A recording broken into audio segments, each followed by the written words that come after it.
Hey guys, in this video I'm going to be talking about interviewing for degree jobs. So as someone who took a little bit of time to finish their college a few years ago, in my mid-20s, I have 2 degrees now. I know the whole spiel of getting jobs in a degree field and in a non-degree field. And I'll explain to you the process of going through the job interviews in a degree field, but also what you're missing out on if you're not having a degree and the consequences of life lessons you're going to pay.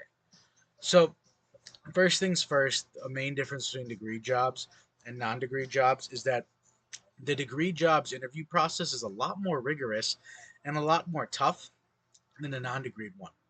A non degreed one, there's less steps, you won't get paid as much, and with those non-degree jobs, you are going to have less steps for an easier job that you can kind of walk into versus a degree job has more rigorous steps, has a lot more intellectual brain power going into it, and they're just overall harder than non-degree jobs and they pay you well. The best job you're going to get with a non-degree job, unless you're doing something like trade school wise, which isn't the same pay as a degree job, but which isn't the same pay as a degree job, but at least a little bit more than a non-degree job. You're going to probably max out at about 25 an hour, and you're going to be working very odd things like putting boxes on shelves, manual work, easy stuff that won't use your head. Versus degree jobs, you're going to be coming up with more, initiating marketing plans, initiating finance initiatives, initiating budget costs, managing employees, project management, a little bit in technology, stuff like that. So for these degree jobs, when I was getting a job at Paylocity at the time, which was $47.50 an hour plus commission, which you just simply won't get without a degree, you those types of jobs basically have a three-step interview process. One is going to be on the phone, one is going to be virtual, and one is going to be in person. Okay, so they're going to basically ask how you manage teams in the past, what has your education taught you in order for you to be successful in this job environment. So for me, when I was doing the interview, I said, listen, I've had over 23 jobs by the age of 30. I know how to manage people. I know how to code software. I know how to sell it business to business. I know how to market it. I know how to do it digitally, traditional marketing. I know how to put in the legwork that I was taught from getting my degree specifically in order to be able to do this job at a very profitable in a rate in a non-toxic way that is beneficial for everybody and also very progressive as well too. So you want to be very punctual with your words and what you choose. Now these are the words you'll learn from school. Okay, it's been a few years out of school for me, so whatever I get from my vocabulary has been most of my experience along with school. So from the job world and the school combined is where I get my vocab. It is 1:51 in the morning, so my brain's a little laggy, and I've done a lot of work today. Had to mosquito fog the backyard, sanitize the whole house, power wash the car. You get it. I didn't even organize the garage yet or the table, which whatever. I had to bring some shit down here. So anyway, point being is that you want to make sure you speak accordingly, listen very well. You want to make sure you're using the correct words, use correct synonyms, so don't repeat yourself, okay?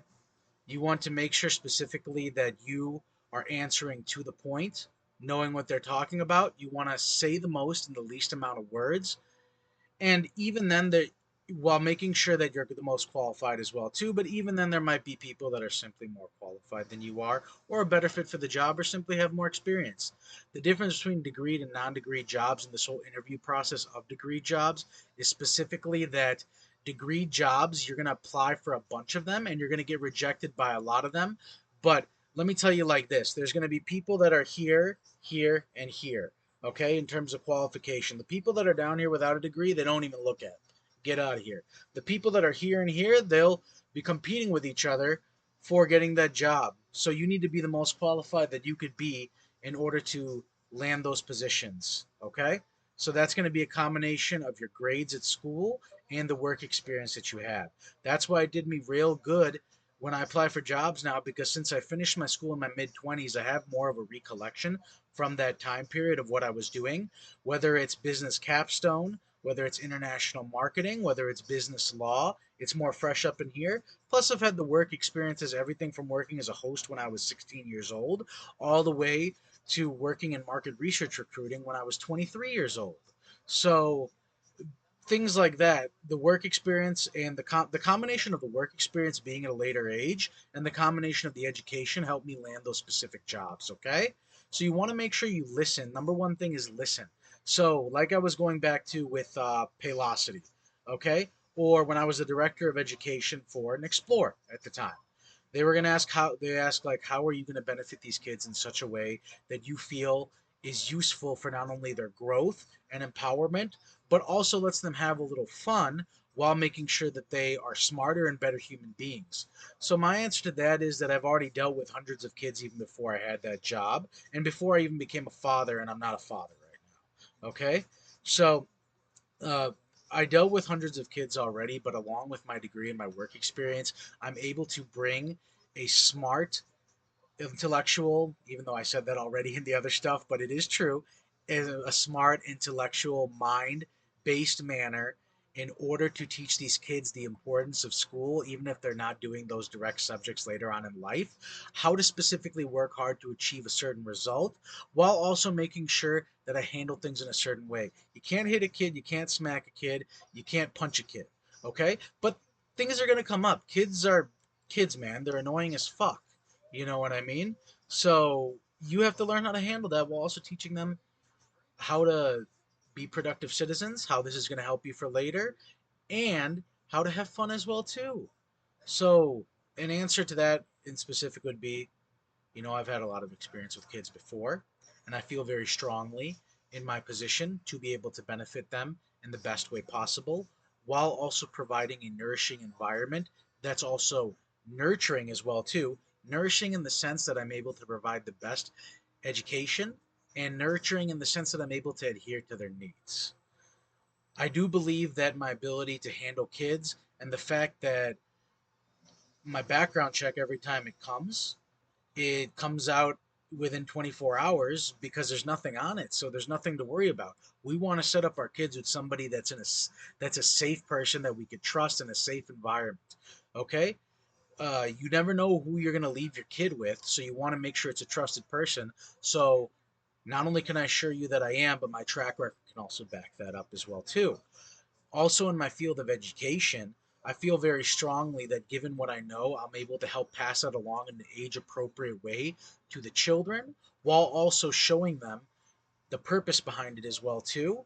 And because of my previous jobs in dealing with people in toxic environments or people that may not get along, my ability and track record to kind of fix those types of things or help two people that aren't getting along with each other mend their ways to get to a better state will also prove potentially well with the kids as well too, because kids do that a lot as well too. A lot of stuff comes out their mouth, they get mad for no reason, they have moods that are up and down, and because of my past, I've been able to do that before, not only at the workplace, but with children specifically. I do believe strongly that I'll be able to carry that over to this job as well too.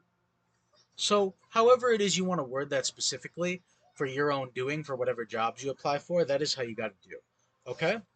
As an example for Paylocity, um, corporation that I would give is how do you feel the transferable skills from your previous jobs will transfer over to this job, and why do you feel you can be valuable to our company? Well, my track record before has shown a proven record of being able to be profitable while also being economical, and it also getting the job done while maintaining a peaceful work environment. I've had to code software and sell it business to business before. I've managed Fortune 500 clients before as well. I do believe in my ability to be able to persuade people and show them the reason for why they should buy a certain product, and also be able to manage that as well too, because a sale is never a one-time thing. A sale is about a sale is about adhering on a need to somebody while also making sure they're satisfied along the way. Hiccups are going to happen along the way. Just like when starting a business, hiccups will also happen along the way too. So you want to make sure you're there for the hiccups. They don't want someone that's just going to sell them something and be gone. They want someone that's actually going to care about that. And the reason why I feel I'll be good at the job is because I don't pretend to care. I genuinely care. So not just my knowledge and my job experience before, but I'm a genuine person that actually cares about people and not just about profit. But because of my caringness about people, because of my caring about people, I do make a profit for everybody and including while feeding myself and making myself happy as well too. So those are just some examples of what you got to do. Dress properly, show up on time, apply to as many jobs as you can. You might seriously apply for 600 jobs, set up about 50 around there. 50 people will call you back, 25 will give you interviews, and from there you'll probably get about 10 uh, interviews that you can kind of balance out between, in terms of like, you could sit when you get one for one job, be like, hey, there's a few different companies that are interested in me. That'll give you leverage as well too. So right now in video, it doesn't look like I earn over 100K a year, but I do. When it's time for me to relax, it's time for me to relax. I'm tired of shit. Tomorrow is a work from home day, and I actually get the morning off, so I'm able to do these videos. Expect to work about 10 hours a day, 5 days a week, and then especially if you're in tech sales as well too. So we will see you in the next video. I hope you enjoyed this. Stay focused, stay clean, not like the table, and do what you're supposed to do. And more importantly, let's create a better world. Be genuine in who you are. Stop trying to fill your goddamn pockets. If you do the right thing, money will just come. Okay? Swami Chinmayananda said that. And whether you're Christian, Buddhist, Hindu, that is something that is true and something to admire.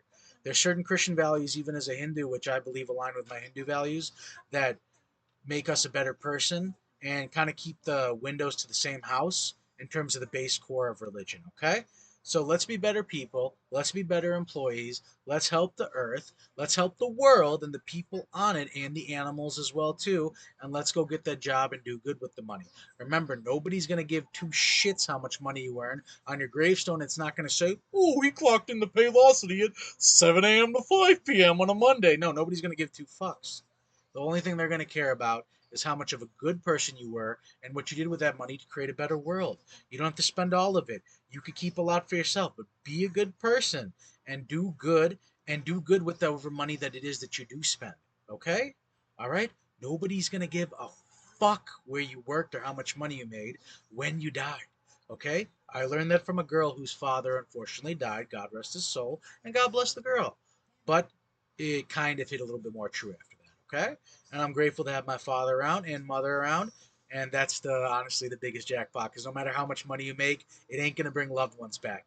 Okay? I've had pets die and I've had grandparents die, and I've learned that firsthand. But I'm just glad my parents are alive. Okay? We'll see you in the next video. God bless. Stay safe and take care.